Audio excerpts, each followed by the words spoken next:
बिस्मिल्लाहिर्रहमानिर्रहीम। Lecture number 41, Thursday अप्रैल 16। सबसे पहले हमारी थोड़ी सी बात हो जाए आज के इस माइक्रो टीचिंग सेशन के हवाले से। मरियम की एक खूबी रही, खुसूसियत रही कि वो फौरन आ गई, घबराई नहीं। वरना हमारे पास ऐसे स्टूडेंट्स भी होते हैं जो उठने का नाम ही नहीं लेते, और 3 से 4 दफा उनका नाम लो तो फिर वो घबराते हुए उठते हैं, फिर आते हैं तो बस खामोशी से आप सबकी तरफ तकते रहते हैं। बहरहाल मरियम यहाँ पे आई और उन्होंने समझाने की कोशिश की। उनकी आप लोग के जहन में क्या आता है, उनकी क्या मिस्टेक्स थी? मलाइका, एक देखो बड़ी गलती उनकी ये रही कि जब तक वो पढ़ा रही थी सारी तवज्जो उनकी इस तरफ रही।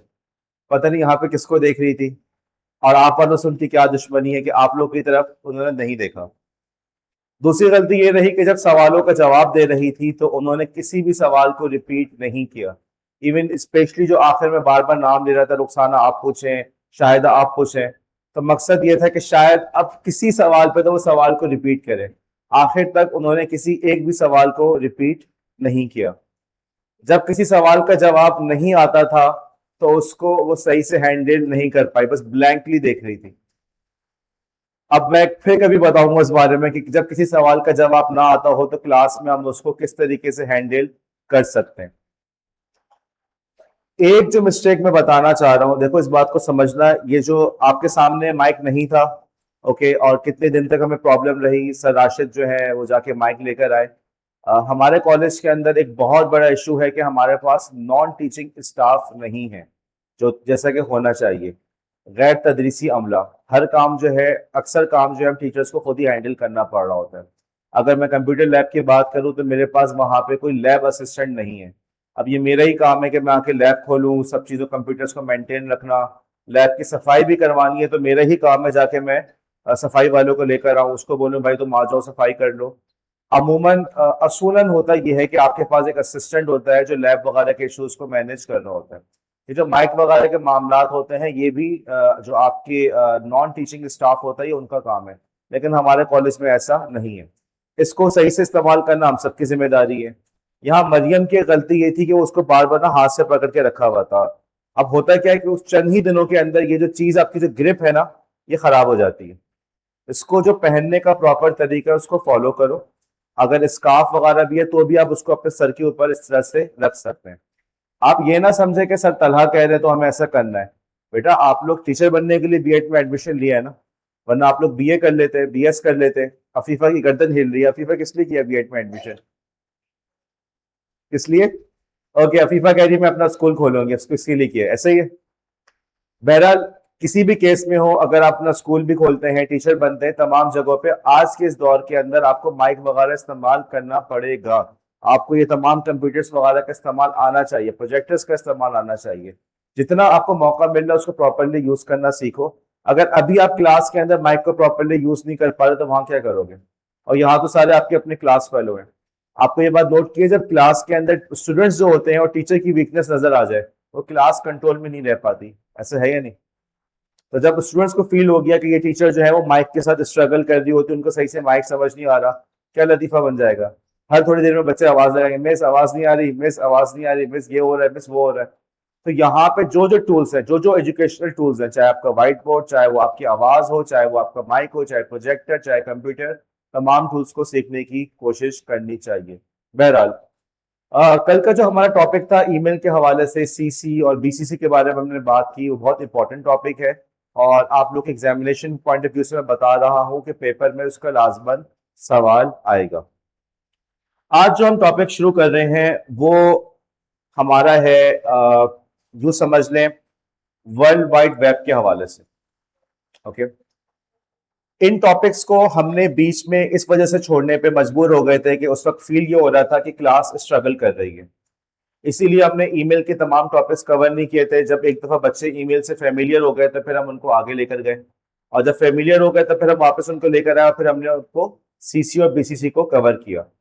यही वाली बात हमारे साथ रही जब हम बात कर रहे थे इंटरनेट प्रोटोकॉल्स की। वहां पे हमने बात की थी हाइपर टेक्स्ट ट्रांसफर प्रोटोकॉल की। ओके, अब जो है उसके कुछ बची हुई चीजें हैं, कुछ बचे हुए टॉपिक्स हैं जो बाकी रह गए थे उस वक्त, अब हम उनको कवर कर रहे हैं। देखो दुनिया के अंदर अगर हम बात की जाए कि इंतहाई अहम इजादात कौन सी थी, वो इंतहाई अहम रेवोल्यूशंस जिसने दुनिया को बदल के रख दिया, उनमें से कोई चीज जैसे फॉर एग्जांपल आपकी आग, एक वो चीज जो आज आप लोग जो है समझते हैं कि जिसको आग लगाना कोई मुश्किल काम नहीं, आपके पास लाइटर मौजूद है, आपके पास गैस मौजूद है, आपके पास माचिस मौजूद है जिसके जरिए से आप बासानी आग लगा सकते हैं। लेकिन कई हजार साल पहले ये एक बहुत बड़ा टेक्नोलॉजिकल रेवोल्यूशन था। हरूफ तहज्जी, अल्फाबेट्स, ये भी एक बहुत बड़ा टेक्नोलॉजिकल रेवोल्यूशन था। पहिए के इजाद होना बहुत बड़ा एक इन्वेंशन थी जिसके इंसानी तहजीब पे बड़े गहरे असरात हुए।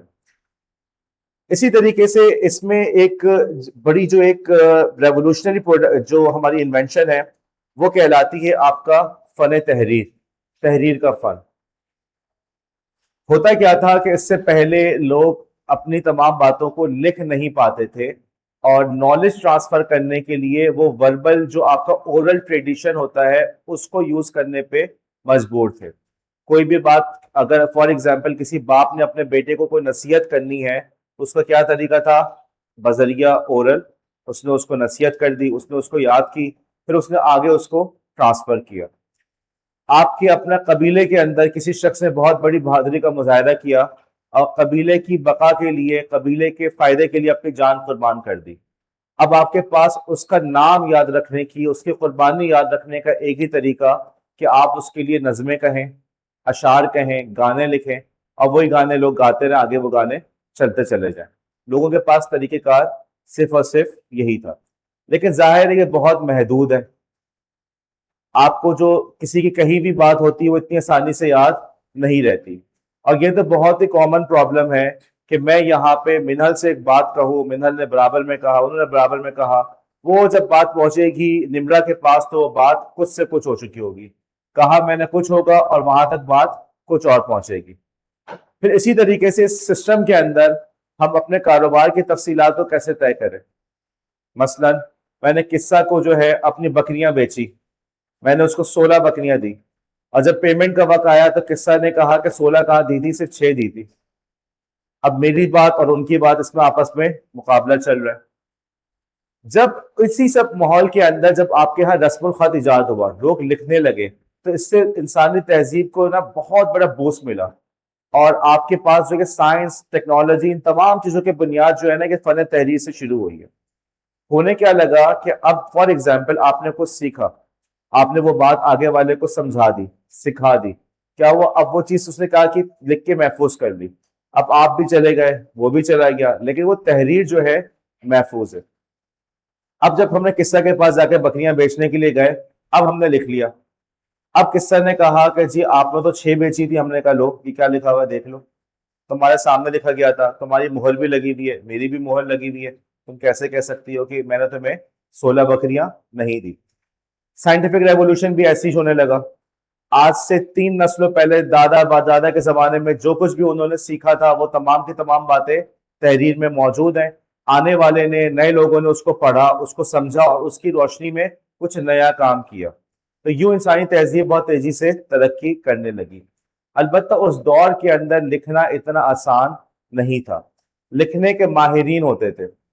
जैसे गुलामों के सुना है ना, गुलाम उस जमाने में गुलामों का जमाना था, गुलामों को खरीदा जाता था, मजबूत हो, ताकतवर हो। तो उसमें एक खूबी ये भी देखी जाती थी कि ये जो गुलाम है कि लिखने पढ़ने का फन जानता है, तो उसको सिर्फ इसलिए खरीद लिया जाता था कि वो लिखना पढ़ना जानता था बस। तो लिखना पढ़ना एक ऐसी चीज थी जो हर किसी के पास अवेलेबल नहीं थी और उसको लिखने के रिसोर्सेज भी नहीं थे। आपके पास जो है मसलन फॉर एग्जाम्पल कागज जो था वो इतनी इजीली अवेलेबल नहीं था। कहीं पे जो है आप पत्तों पे लिख रहे हैं, कहीं पे जो है आप मट्टी की आपने वो स्लेट्स बनाई भी उस पर लिख रहे हैं, और लिखने के कच्ची मिट्टी पे लिखा फिर आपने उसको भट्टी में डालकर सख्त कर दिया ताकि वो महफूज रहे। इस किस्म के तरीके लोग इस्तेमाल कर रहे थे। लेकिन इस दौर के अंदर की जो तहरीर थी उसमें हम लोग मतलब लिखना चूंकि मुश्किल था, तो होता क्या था कि लोग मजहबी बातों को लिख लेते थे। नंबर 1 कि भी हमारी मजहबी तालीमात, हमारे नबी की बताई हुई तालीमात, या जो है कारोबारी तफसील। इसके अलावा जो लिटरेचर है, फिक्शन है, नज़में हैं, गाने हैं, उसको लिखने का इतना ज्यादा रिवाज नहीं था, क्योंकि लिखना इतना मुश्किल काम था कि सोचना पड़ता था कि भाई लिखना भी है नहीं लिखना, और अगर लिख लिया तो उसको हम महफूज कैसे रखें। पत्तों पे लिखा हुआ है तो पत्तों के साथ क्या मसला होगा, पत्ते महफूज तो नहीं रह सकते, कुछ अरसे के अंदर पत्ते सूख जाते हैं और सूख के झड़ जाते हैं, तो कुछ बचेगा ही नहीं। आपने कोई कागज वगैरह बनाया, उसको दीमक लग गई, कैसे हिफाजत करें। आपने जो है वो मिट्टी की स्लेटें बनाई हुई थी, वो टूट गई, कैसे हिफाजत करें। एक बहुत बड़ा जो रेवोल्यूशन आया था इसके बाद, वो आया प्रिंटिंग प्रेस की इजाद। प्रिंटिंग प्रेस की इजाद की वजह से आप यूं समझे, आज की जो मॉडर्न सोसाइटी जो आपको नजर आ रही है, वो सब के पीछे बहुत जो सबकी जो बुनियाद है ना, वो है प्रिंटिंग प्रेस। प्रिंटिंग प्रेस एक ऐसी मशीन थी जिसकी मदद से लोगों ने धड़ाधड़ किताबें लिखना शुरू की। अब आपने एक किताब लिखी तो उस किताब का पूरा यूरोप में फैलने लगी, यूरोप में पहुंची तो इंडिया में भी पहुंच गई, इंडिया ने वालों ने कुछ लिखा तो वो चीज यूरोप के अंदर भी पहुंच गई। पूरी दुनिया के अंदर आपस में टेक्नोलॉजी का, इंफॉर्मेशन का ट्रांसफर होने लगा। अब जो है आपके जो फिक्शन है, किताबें हैं, नॉवेल्स है, वो भी लोग लिख रहे हैं, वो भी जा रहे हैं। अगर आप देखो इंग्लिश के अंदर आप राइटर्स के बारे में पढ़ते हैं, शेक्सपियर हो गया, आपका चार्ल्स डिकन्स हो गया, ये सारे कब के लोग हैं, उस जमाने के लोग हैं जो प्रिंटिंग प्रेस के बाद के जमाने के लोग हैं। प्रिंटिंग प्रेस के पहले के जो लोग हैं, पहले के जो राइटर्स हैं, पहले के जो शायर हैं, कौन है, किसी का नाम जहन में आता है आप लोग के? नहीं, नहीं आएगा जहन में, क्योंकि हमारे पास जो इस वक्त इतने सारे मुसन्निफीन हैं, इतने सारे शायर हैं, ये सारे के सारे कब आए हैं? प्रिंटिंग प्रेस के बाद। कुछ ऐसी ही एक इंतहाई रेवोल्यूशनरी प्रोडक्ट बनी जिसका नाम है वर्ल्ड वाइड वेब। ओके, जिस तरह से प्रिंटिंग प्रेस ने उस जमाने के इंडस्ट्रियल रेवोल्यूशन की बुनियाद रखी, उस जमाने की तहजीबों की बुनियाद रखी। अगर मैं ये कहूं, आपको जैसे पता है हिंदुस्तान के अंदर अंग्रेजों ने आके हुकूमत की, मालूम है इस बात से। मैं अगर ये कहूं कि प्रिंटिंग प्रेस ना होता तो वो यहां पर आके कब्जा करने पे कामयाब ना हो पाते, तो ये मेरी बात 100% दुरुस्त है। उनके अंदर इस सलाहियत का होना कि कई मील, हजार मील दूर आके एक गैर मुल्क के ऊपर वो कब्जा करने, उसके ऊपर हुकूमत करने, ये सब चीजें उनके अंदर सलाहियत जो है वो इस वजह से पैदा हुई कि उसके पीछे प्रिंटिंग प्रेस था। प्रिंटिंग प्रेस की टेक्नोलॉजी जो थी, उन्होंने उनके अंदर सलाहियत को पैदा किया। इसी तरीके से आज के इस दौर के अंदर जो आपको एक रेवोल्यूशन नजर आ रहा है, आपको जो एक इनकलाब नजर आ रहा है, मसलन एआई की मिसाल ले लें। आप में से कोई शख्स है जो इस बात को का एतराफ ना करे कि एआई की वजह से, आर्टिफिशियल इंटेलिजेंस की वजह से हमारे काम करने के, हमारे पढ़ने के, हमारे जिंदगी के हर हिस्से के अंदर एआई की वजह से बड़ा गहरा असर पड़ रहा है। क्या आप में से कोई शख्स इस बात का इनकार कर सकता है कि यार एआई की वजह से जॉब मार्केट पर असर नहीं पड़ेगा? वो काम जो पहले, जिस कामों के लिए हम 10 बंदों को लेकर घूम रहे होते थे, अब वो काम हम एआई की मदद से कर रहे हैं। मिसाल के तौर पर कल ही एक टीचर से बात हो रही थी, उन्होंने इंटरव्यू कंडक्ट किए। अब उस इंटरव्यू को कन्वर्ट करना था तहरीर में। इस काम के लिए बाकायदा लोग होते थे, ट्रांसक्रिप्शन की जॉब्स होती थी, बाकायदा ये जॉब थी ट्रांसक्रिप्शन की। उनका काम ही ये होता था कि वो आपकी सुनी हुई बातों को, रिकॉर्डिंग को सुनकर टेक्स्ट में कन्वर्ट करते थे। अब ये काम कैसे हो रहा है? एआई की मदद से। एक जॉब खत्म हो गई, आप क्यों उस बंदे को जॉब देंगे? आप बोलेंगे यार ये काम तो मैं एआई से कर सकता हूँ, बजाय मैं तुम्हें पैसे देने के मैं एआई को ना दे दूं, तुम तो बीमार भी पड़ोगे, तो मैं जो है तुम्हें कभी तनख्वाह एडवांस भी देनी पड़ सकती है, मुमकिन है तुम कभी लोन लो, मुमकिन है तुम रेगुलर ना हो, तुम्हारे काम में गलतियां भी हो। एआई के साथ तो ऐसा कोई मसला नहीं है, मैं एआई को ना दे दूं, ये मसला आ रहा है। ठीक, नोट्स की मिसाल ले लो आप। नोट्स के लिए आप जा जाके ढूंढते थे कि जी फला शॉप पे, फला जगह पे, फला टीचर के नोट्स अवेलेबल है, वो तैयारी करनी है। अब आप लोग नोट्स के लिए क्या चीज यूज कर रहे हैं? चैट जीपीटी यूज कर रहे हैं, एआई यूज कर रहे हैं। ये जो वेबसाइट के ऊपर मैंने इतनी सारी चीजें डाली हैं, क्विज वगैरह, फ्लैश कार्ड्स और प्रोग्रेस ट्रैकिंग, तो उसके पीछे ये भी वजह थी कि हम एआई से एक कदम आगे रहे। बहरहाल इतना तो आप सब मान रहे हैं कि एआई की वजह से बहुत बड़ा रेवोल्यूशन आ रहा है। इन तमाम रेवोल्यूशन के पीछे जो बुनियाद है, वो है आपकी वर्ल्ड वाइड वेब। अब आप ये कह सकते हैं कि सर इंटरनेट तो सुना था, ये वर्ल्ड वाइड वेब क्या होता है? ये जो आप लोग की वेबसाइट के शुरू में लिखा होता है ना, www, वो यही है, वर्ल्ड वाइड वेब। अलबत्ता इंटरनेट एक अलग चीज है, वर्ल्ड वाइड वेब एक अलग चीज है। इंटरनेट का क्या मतलब है सना? आवाज नहीं आ रही, जोर से बोलो। इंशरा पीछे। उरुबा, नेटवर्क्स को हमने आपस में जोड़ दिया तो क्या बन गया? That's it. अब उस इंटरनेट को जब आपने जोड़ दिया, कंप्यूटर्स को जोड़ दिया, अब तो आपने जो है कि सड़कें बिछा दी। अब उस सड़क के ऊपर याद है मैंने क्या कहा था? पानी के टैंकर भी गुजर रहे हैं, पोल्ट्री वाले भी गुजर रहे हैं, दूध वाले भी गुजर रहे हैं, आप लोग भी गुजर रहे हैं, पब्लिक बसेस भी हैं, प्राइवेट बसेस भी है, और आपके राइडर्स भी हैं, बाइक भी है, सब कुछ जा रहा है उसके ऊपर। इंटरनेट का मतलब सिर्फ और सिर्फ इतना है कि आपने कंप्यूटर्स को आपस में जोड़ दिया। अब उस पर डिफरेंट किस्म की ट्रैफिक जा सकती है। उन तमाम ट्रैफिक में से एक खास ट्रैफिक है जिसका नाम है वर्ल्ड वाइड वेब। अलबत्ता मजे की बात यह है कि इंटरनेट पे 95% जो ट्रैफिक है वो इसी का है, वर्ल्ड वाइड वेब का। लेकिन वर्ल्ड वाइड वेब एक अलग चीज है, इंटरनेट एक अलग चीज है। जिस चीज को आप लोग वेबसाइट कहते हैं ना, बस यही चीज है वर्ल्ड वाइड वेब। ओके, अच्छा, इसको बनाने वाले कौन थे? इसको बनाने वाले एक साहब थे, टिम बर्नर्स ली। ओके, 1989 के अंदर उन्होंने इस वर्ल्ड वाइड वेब को इजाद किया था। 1989 के अंदर उन्होंने इस वर्ल्ड वाइड वेब को इजाद किया। अच्छा, इजाद करने की जरूरत क्यों पेश आई, क्यों उन्होंने उसको इजाद किया था, हुआ क्या था ऐसा? देखो, जब प्रिंटिंग प्रेस इजाद हुआ, प्रिंटिंग प्रेस से पहले कहते हैं कि यूरोप के अंदर मुश्किल से, पूरे यूरोप के अंदर मुश्किल से चंद सौ किताबें मौजूद थी, चंद सौ किताबें, और उनमें से भी ज्यादातर मजहबी किताबें थी। इधर प्रिंटिंग प्रेस इजाद हुआ तो विद इन 50 ईयर्स उन किताबों की तादाद 50,000 तक पहुंच गई। 50 सालों के अंदर अंदर 50,000 तक पहुंच गई। ये उस वक्त की बात हो रही है, आपकी 15th सेंचुरी की बात हो रही है। उसके बाद 16, उसके बाद 17, 18, इन तमाम सालों के अंदर आपके पास नई नई किताबें, नए नए रिसर्च पेपर्स, नए नए आपके पास न्यूज़पेपर, पम्फलेट्स, कितना सारा मवाद आना शुरू हो गया। जब इतना सारा मवाद आपके पास जमा होता चला गया तो इन सबको मैनेज करना भी एक बहुत बड़ा प्रॉब्लम था कि हम इन तमाम इंफॉर्मेशन को किस तरीके से मैनेज करें। आज के दौर में ये प्रॉब्लम आपके पास भी है। आप में से बाज लोग सोचते होंगे, यार मैं सर तलहा के नोट्स के लिए क्या करूं, सर वसीम सज्जाद के नोट्स के लिए क्या करूं, फला चीज को मैं कहाँ रखूं, फला को कहाँ रखूं। यार मैं ट्यूशन भी पढ़ा रही हूँ, ट्यूशन पढ़ाने के जो मेरे नोट्स है उसको मैंने कैसे मैनेज करना है, ये प्रॉब्लम आता नहीं आता। और व्हाट्सएप पे हम लोग यूज कर रहे होते हैं, बाज लोग व्हाट्सएप पे अलग से ग्रुप बनाते हैं।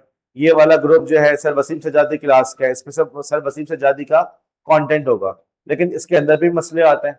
कभी कभार किसी ने कोई गैर जरूरी चीज भेज दी, कभी जो है व्हाट्सएप की मेमोरी फुल हो गई और आपको डिलीट करना पड़ा, मसले आ रहे नहीं आ रहे? अच्छा, आप लोग तो सिर्फ एक स्टूडेंट है। आप यूं सोचें कि उस जमाने के अंदर एक साइंटिस्ट जो है उसके उसको तो जरूरी है कि जितनी भी नए नए काम हो रहे उसके उसकी वाफियत हो।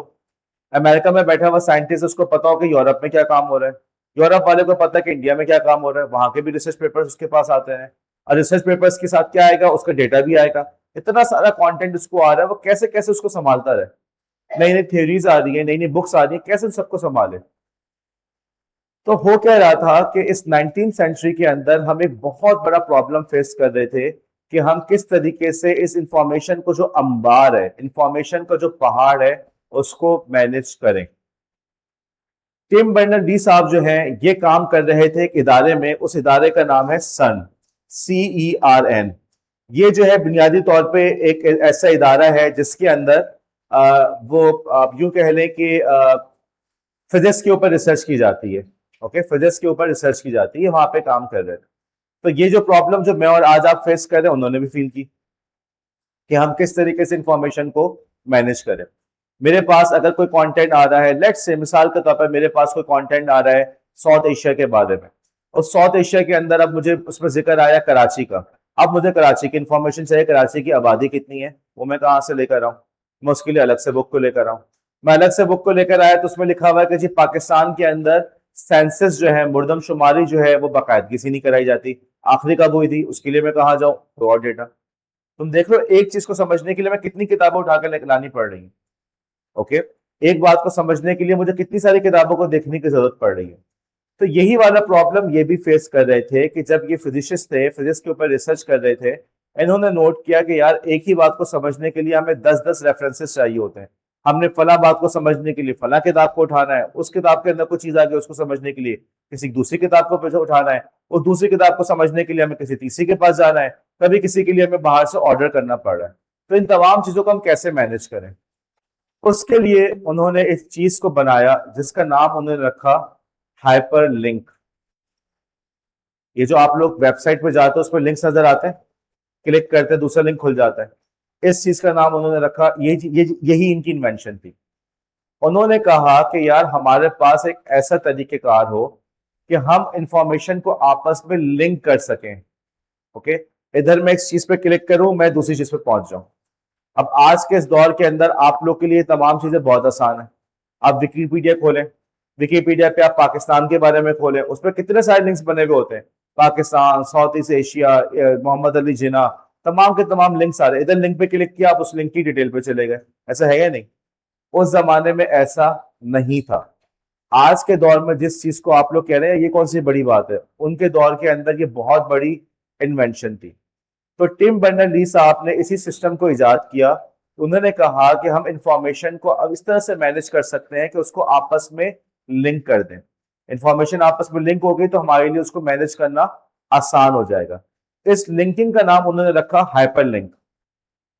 हाइपर का वर्ड सुना है? क्या कहते हैं हाइपर का मतलब क्या होता है? जैसे हाइपर मत हो, क्या मतलब? हाइपर का मतलब होता है थोड़ा ज्यादा, थोड़ा ज्यादा होना। एक स्पीड होती है, एक हाइपर स्पीड, राइट, थोड़ा ज्यादा। तो एक ऐसा लिंक जिसके अंदर खुसूसियत मौजूद है कि आप उस लिंक से उधर भी जंप मार सकते हैं और वहां से आप वापस भी आ सकते हैं, उसका नाम उन्होंने रखा हाइपर लिंक। इन तमाम हाइपर लिंक्स को लिखने के लिए जो टेक्नोलॉजी इस्तेमाल होती है उसका नाम होता है hyper text. Okay, hyper text markup language. और इस चीज को ट्रांसफर करने के लिए जो हम चीज यूज करते हैं उसका नाम है HTTP, hyper text transfer protocol. देखो उन्होंने असल में क्या चीज बनाई? Hyper link. हाइपर लिंक बनाया, तमाम इंफॉर्मेशन को आपस में लिंक कर दिया। अभी भी अपने नोट्स के ऊपर तवज्जो दो। मिसाल के तौर पे अगर मैं अपनी क्लास के अंदर मैं कुछ बात कर रहा हूं कि यार क्लास को हमने ऐसे मैनेज करना चाहिए, राइट, अब क्या ही अच्छा हो कि तुम्हारे नोटबुक के अंदर कोई ऐसा ऑप्शन हो कि ये जो मेरी बात है ये लेट्स से सर रिजवान की क्लास से लिंक हो जाए। ऐसा है या नहीं? या मैं क्लास में बता रहा हूँ कि जी मेथड ऑफ टीचिंग के बारे में बात करूं, या पढ़ाने का ये तरीका होता है हम क्लास में यूं करें, बच्चों पे फोकस करें, और आपने कहा कि यार ये जो सर तलहा ने बात बताई है ना ये कुछ ऐसा हो जाए कि हम उस पर क्लिक करें सर राशिद के लेक्चर पे पहुंच जाए, क्योंकि सर राशिद के लेक्चर में और सर तलहा के लेक्चर के अंदर ओवरलैप नजर आ रहा है, राइट। लेकिन आपके इस नोटबुक के अंदर ऐसा मुमकिन है? आप और कुछ लिंक कर सकते हो? नहीं कर सकते। इन्होंने इसी चीज को इजाद किया कि इस आपस में लिंक करने के लिए उसका नाम उन्होंने रखा हाइपर लिंक। उसको लिखने का जो तरीका उन्होंने बनाया उस तरीके का नाम है hyper text markup language. Okay, HTML। अब HTML का नाम सुना है आप लोगों में? आप में से बास लोगों ने सुना हुआ है।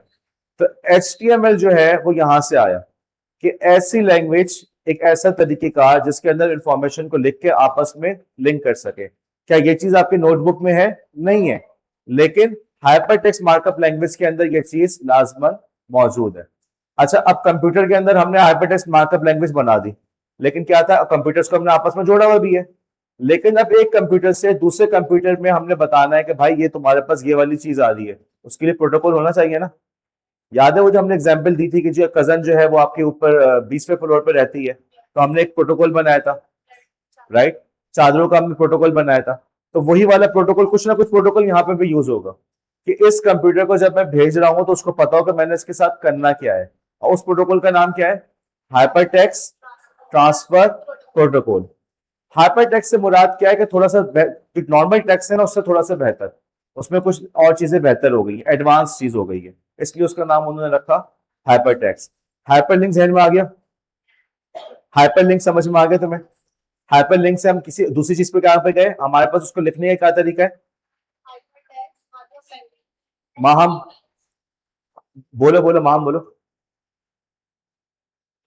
हाइपर लिंक्स को लिखने का हमारे पास तरीका है hyper text markup language, HTML। और हाइपर टेक्स्ट को ट्रांसफर करने का क्या तरीका हमारे पास? रिदा जोर से बोलो। HTTP, hyper text transfer protocol. अच्छा, अब ये जो इन्वेंशन बनी बहुत ज्यादा आपकी पॉपुलर हो गई और आपके कंप्यूटर तक पहुंच गई। अब कंप्यूटर के अंदर कोई एक ऐसी ऐप होनी चाहिए, कोई ऐसी प्रोग्राम होना चाहिए, कोई ऐसी एप्लीकेशन होनी चाहिए जो इसको दिखा सके। मिसाल के तौर पे अगर आप पेन को हवा में घुमा रहे हैं, कुछ लिखेगा पेन से? पेन के चलने के लिए जरूरी है कि आपके पास पेपर भी हो। मैं अगर मार्कर से बोर्ड पे कुछ लिख रहा हूं तो मेरे लिए क्या जरूरी है? बोर्ड का होना जरूरी है। आपके कंप्यूटर के ऊपर फॉर एग्जाम्पल सफा ने अपने पास एक डॉक्यूमेंट बनाई, HTML के अंदर एक डॉक्यूमेंट बनाई, उसने 2-3 डॉक्यूमेंट्स को आपस में लिंक भी कर दिया। फिर उसने ट्रांसफर करने के लिए, महक के कंप्यूटर में ट्रांसफर करने के लिए उसने प्रोटोकॉल यूज किया HTTP, हाइपरटेक्स्ट ट्रांसफर प्रोटोकॉल। महक के पास पहुंच गया। अब महक ने जब उसको दिखाना है, ओके, महक ने जब उसको पढ़ना है, समझना है, तो उसके लिए भी उनके पास कोई एप्लीकेशन होनी चाहिए जिसके जरिए से वो उसको समझ सके कि भाई नजर आ रहा है कि लिखा हुआ क्या है। कंप्यूटर तक तो पहुंच गया, कंप्यूटर तक तो पहुंच गया, लेकिन समझना किसने? मैंने और आपने। तो क्या कंप्यूटर की जबान मुझे समझ में आ जाएगी? आप लोग को आती है? हमारे पास कोई ऐसी चीज हो जो उसको कन्वर्ट कर सके, हम उसको देख सके। उसको कन्वर्ट करने के लिए जो चीज इस्तेमाल होती है उसका नाम है ब्राउजर। ओके, आपके पास जो क्रोम है ना, क्रोम एप्लीकेशन जो है, वो उसका यही काम है कि इस हाइपर टेक्स्ट मार्कअप लैंग्वेज को रिसीव करने के बाद उसको दिखाओ कि भाई तुम्हें इंसानों समझ में आ जाए कि लिखा हुआ क्या है। लिखा किस लैंग्वेज में गया था? Hyper text markup language. Transfer किसकी मदद से किया? Hyper text transfer protocol, HTTP। और दिखाया किसकी मदद से? ओके, लाइव ब्राउजर की एग्जांपल दो। शर्मा क्यों रही हो बेटा? स्लाइड पे है तो देखो, स्लाइड पे वजीहा, उरूज, क्या वजीहा नाम है ना जी? वजीहा एग्जांपल। क्रोम हो गया, एक एग्जांपल हो गई क्रोम। दूसरी एग्जांपल आयरा, नबिया। नबिया ने पुरानी बात की, इंटरनेट एक्सप्लोरर बहुत पहले होता था, ठीक है। इसके अलावा मलाइका, फायरफॉक्स हो गया। और कोई? तूबा, विवाल्डी हो गया। Good, excellent. विवाल्डी में क्या फायदा था? एश नहीं आते थे। इसके अलावा और कोई example? Microsoft Edge, EDGE, Edge के नाम से, सफारी, ब्रेव, बहुत सारे ब्राउजर हैं। लेकिन ये सारे के सारे क्या हैं? ब्राउजर हैं। एक काम करो, प्ले स्टोर खोलो, इंस्टॉल मत करना, बस सर्च, मैं चाह रहा हूं सर्च करो फायरफॉक्स को। इंस्टॉल करना चाहे कर लो, लेकिन अगर जगह है तो।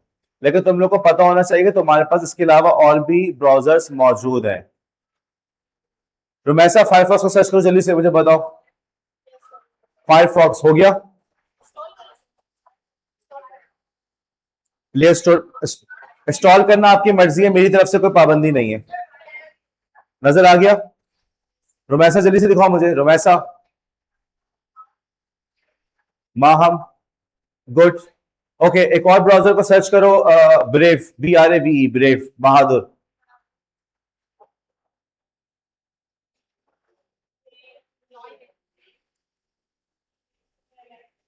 गुड, तस्बिया के पास आ गया। ओके, सर्च करो Edge, EDGE, Edge, EDGE, Edge यार।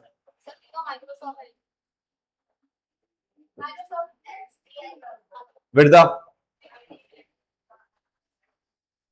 प्ले स्टोर पर सर्च करिए। प्ले स्टोर तुम्हारा? ओके, आ गया। गुड। तो आपके पास बहुत सारे ब्राउजर है। विवाल्डी आप लोग ऑलरेडी समझ भी चुके हैं, इसको इस्तेमाल भी कर रहे हैं। एक बार फिर बात रिपीट करूं, टिम बर्नर्स-ली ने जिस चीज को बनाया था उसका नाम था हाइपरलिंक। ओके, ये जो वर्ल्ड वाइड वेब कहते हैं, अच्छा, हाइपरलिंक बनाया। हाइपरलिंक्स को लिखने के लिए हम कौन सी लैंग्वेज को यूज करते हैं? माहम, आगे बोलो। हाइपरटेक्स्ट के आगे? Hypertext markup language. लैंग्वेज समझ में आता है, हाइपरटेक्स्ट समझ में आ गया। मार्कअप क्या होता है? आप लोग जो उसमें निशान लगा रहे होते हैं, मार्कअप नहीं होता। तो इस लैंग्वेज के अंदर आप बता सकते हो ये हेडिंग है, ये बोल्ड होगा, ये टैलिक होगा, ये लिंक होगा। इसलिए उसको मार्कअप कह रहा है। हाइपरटेक्स्ट मार्कअप लैंग्वेज, उसको ट्रांसफर करने के लिए क्या यूज करते हैं? HTTP। HTTP का एब्रीविएशन क्या है? वरिया नहीं है महक, हाइपरटेक्स्ट ट्रांसफर प्रोटोकॉल। और इसको जब एक दफा कंप्यूटर पे आ गया, अब इसको देखने के लिए क्या यूज करेंगे? किस्सा, इंशरा, ब्राउजर यूज करेंगे। और ब्राउजर की एग्जांपल दो यशरा। फायरफॉक्स। और पेपर में ये सवाल भी आता है मेरे पेपर में कि ब्राउजर की एग्जांपल दें। और ये पिछले साल जो हमारा पेपर था उसमें कराची यूनिवर्सिटी के पेपर में भी सवाल आया था। ओके, ये आप लोग को पता होना चाहिए। अच्छा, अब ये जो पूरा पैकेज है ना, HTML, HTTP, ये तमाम, और ये ब्राउजर, इनमें से कोई एक चीज भी हटा दो, काम कर सकते हो?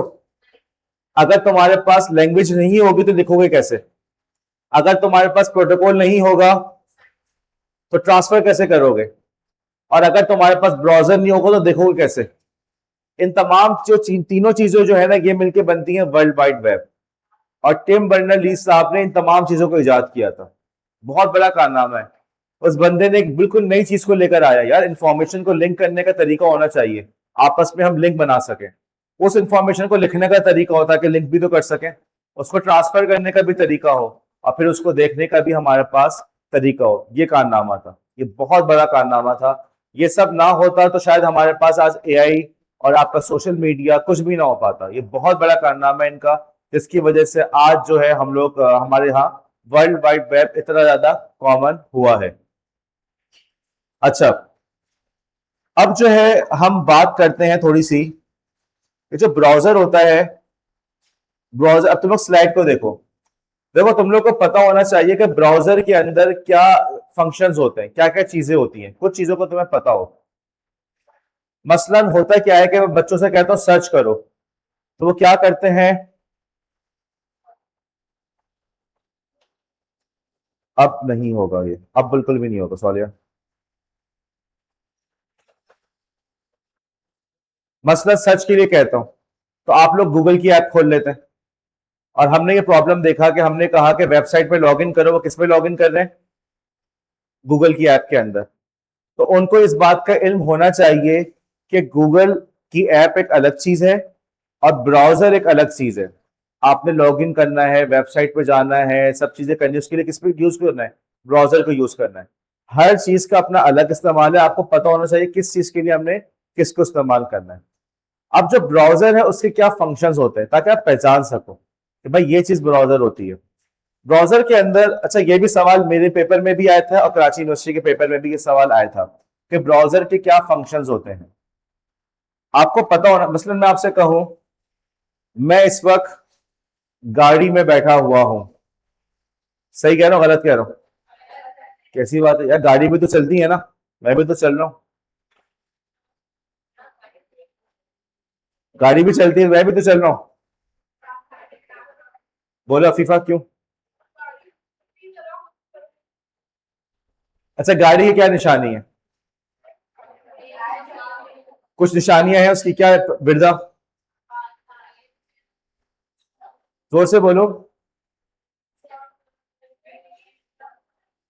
शर्मा ऐसे रही जैसे पता नहीं क्या पूछ लिया। मैमा, उसके पहिए होते हैं, गाड़ी के पहिए होते हैं, और क्या होता है किस्सा? स्टीयरिंग व्हील होता है, इंजन होता है, तमाम चीजें हैं। इसको देख के आइडेंटिफाई तो कर सकते हो।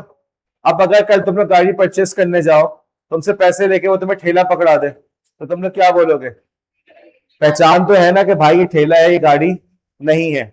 या तुम्हें गधा पकड़ा दे तो क्या कहोगे? गधा घर पे लेके आ जाओगे, अम्मी देखिए मैंने अपनी पहली तनख्वाह से गाड़ी परचेस की है। ऐसा हो सकता है? तुम लोग ने कुछ ना कुछ पहचान तो बनाई भी है ना।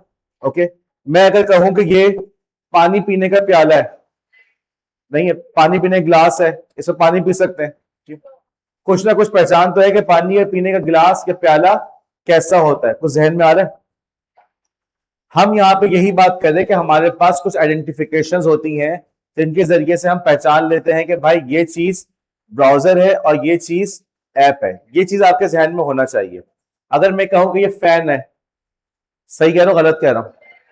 लेकिन मैं कहूं वो फैन है, वो भी फैन है, हालांकि दोनों अलग अलग है, उसका कलर अलग है, उसका कलर अलग है, पोजीशन भी अलग अलग है, राइट। लेकिन और उसके जो पर हैं, जो फैन के जो ब्लेड्स हैं वो भी अलग हैं।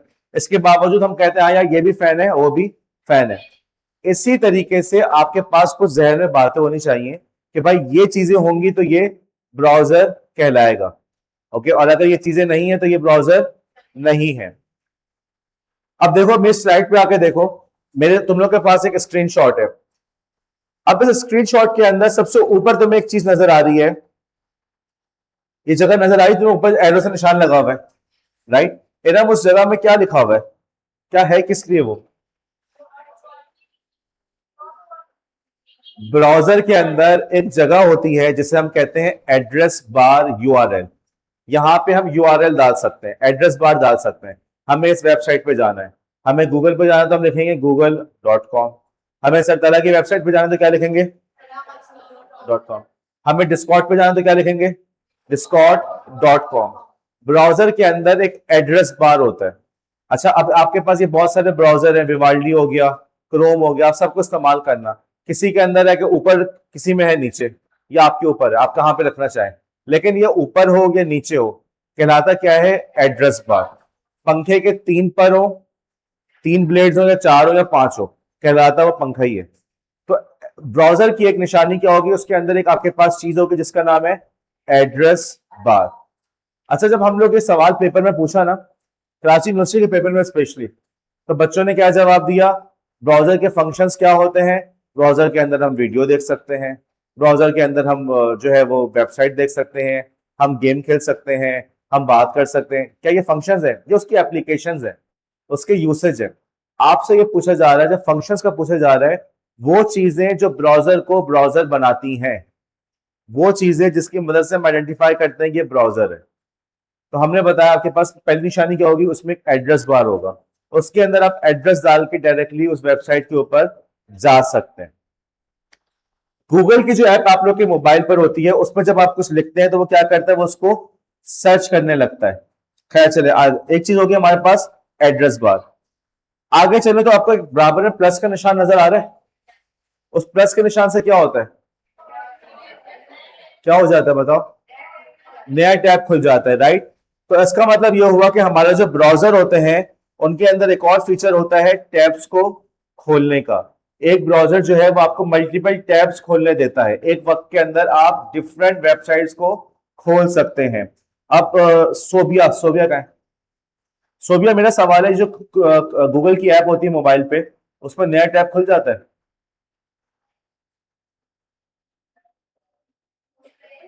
मोबाइल पे आपके पास एक गूगल की ऐप है, राइट। उस गूगल की ऐप के अंदर क्या नया टैब खुल सकता है? अच्छा, तस्बीहा नहीं खुलता। इसका मतलब क्या हो, गूगल की जो ऐप है वो ब्राउजर नहीं है।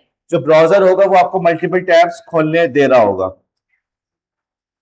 अच्छा, अब एक काम करो, तुम लोग अपने पास मोबाइल क्रोम खोल लो, चलो। अब क्रोम को जब खोलोगे तो तुम्हें कोने पे ऊपर की तरफ 3 डॉट्स नजर आ रहे हैं, डॉट डॉट बने हुए।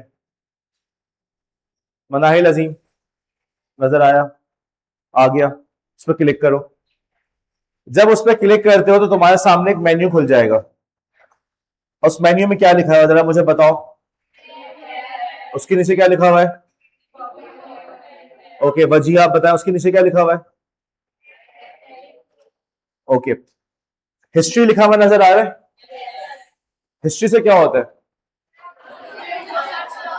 आपने उसके अंदर जो कुछ जो जो वेबसाइट्स को विजिट किया होता है वो आपकी पूरी हिस्ट्री बता देता है कि आप यहाँ यहाँ पे गए थे, इंटरनेट की दुनिया पे, वर्ल्ड वेब की दुनिया पे आप लोग इस जगह पे गए थे, ठीक है, ये हिस्ट्री। तो आपके जो ब्राउजर होता है उसके अंदर एक और फंक्शन का इजाफा हो गया, हिस्ट्री का। पहला फंक्शन था एड्रेस बार, दूसरा फंक्शन था मल्टीपल टैब्स को खोल सकते हैं, और तीसरा फंक्शन क्या कि आप उसके अंदर हिस्ट्री को देख सकते हैं। अच्छा, उसके बाद एक हिस्ट्री का आपके पास ऑप्शन आ गया। फिर एक और ऑप्शन उसमें नजर आ रहा है बुक मार्क्स का, लिखा हुआ है। बुक मार्क्स से क्या होता है, कौन बताएगा? मिन्हा।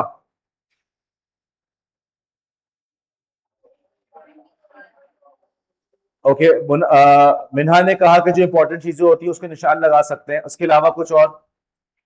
आप में से कौन कौन अपने नोट्स के अंदर, अपनी किताबों के अंदर बुक मार्क्स को इस्तेमाल करता है? अक्सर लोग नहीं कर रहे, कम लोग कर रहे। बहरहाल बुक मार्क्स से आपको समझ में आता है कि भाई किताब के अंदर निशान लगा दे तो ये अहम अहम जगह है।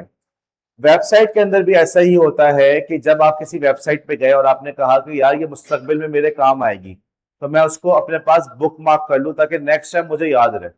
मसलन अगर मुझे याद रहे कि नेक्स्ट टाइम मुझे पूछना ना पड़े एग्जाम से एक दिन पहले कि यार वो सरतला के जो नोट्स है वो कौन सी वेबसाइट पे, तो याद नहीं आ रहा, खुल नहीं रही, आपने उसको बुक मार्क कर दिया।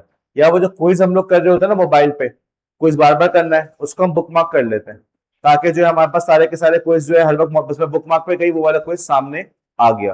तो बुक मार्क्स की मदद से आप जो अहम अहम जगह होती हैं, अहम अहम वेबसाइट्स को आप निशान लगा लेते हैं कि भाई इन इन वेबसाइट्स पे हम गए थे और ये हमें पसंद आई थी। तो एक और फंक्शन हो गया ब्राउजर के अंदर बुक मार्क्स का। जितने भी ब्राउजर मैंने बताया, Firefox, Chrome, Vivaldi, Brave, Edge, सबके अंदर ये चीज आपको नजर आएगी। आगे पीछे होगा, किसी के अंदर जो एड्रेस बार है वो ऊपर, किसी के अंदर नीचे, लेकिन होगा, लाजमन उसके अंदर होगा। हिस्ट्री भी हमने देख लिया, हमने बुक मार्क्स भी देख लिया। अब इसके बाद, अब इसके अंदर हमें एक और बात नजर आ गई कि हमें पूरी बात का खुलासा अगर बयान करें तो हम पूरी पूरी वेबसाइट्स को देख सकते हैं, ठीक है। और इसके अलावा जो है इसके अंदर आप डिफरेंट टैब्स को खोल सकते हैं और आपके बुक मार्क्स को इस तरह से सेव कर सकता है। इसके अंदर एक और चीज भी है, इनकॉग्निटो लिखा हुआ है। इनकॉग्निटो का मतलब क्या होता है? अच्छा एक काम करो, सर्च करो इनकॉग्निटो का मतलब क्या है, सर्च करके बताओ, खुद बताओ। अफीफा सही से बैठो बेटा, सही से बैठो, चाय को होटल में बैठी हुई हो। शाहिदा नोटबुक बंद कीजिए। मेरी क्लास में अगर आप रेगुलर आएंगी तो आपको पता चल जाएगा नोटबुक में लिखने की परमिशन नहीं है जी। ओके, यशरा, अलीजा, बल्कि अलीजा, इनकॉग्निटो का मतलब क्या है? आवाज नहीं आ रही, जोर से बोलो। आवाज आ रही है? अरीबा, आवाज आई आपको? थोड़ा दिमाग कहाँ होता है? अलीजा यहाँ पे आके बताओ, जल्दी बताओ जी, आके क्लास को बताओ क्या मतलब है।